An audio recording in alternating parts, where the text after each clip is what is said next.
शिरकाव केलाय, त्यामुळे सगळ्याच नागरिकांना खरं तर सतर्कता बाळगायची आहे। वळूयात पुढच्या बातमीकडे, ती म्हणजे राज्यभरामध्ये आता डाळ व्यापाऱ्यांनी जीएसटी कराचे तब्बल 1.5 लाख कोटी रुपये बुडवले असल्याचा आरोप होतोय आणि बुलढाण्यामध्ये 3 कोटी रुपयांचा जीएसटी माफ करण्यासाठी जीएसटी अधिकाऱ्याला तब्बल 2.5 लाख रुपयांची लाच देण्यात येत असल्याचा प्रकार स्वतः जीएसटी अधिकाऱ्यानं चव्हाट्यावर आणलाय।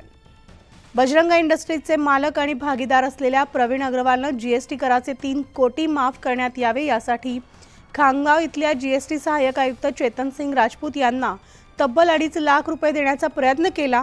याच दरम्यान या प्रामाणिक अधिकाऱ्यानं ही लाच न स्वीकारता थेट लाचलुचपत प्रतिबंधक विभागाकडे या व्यापाऱ्याची तक्रार केली।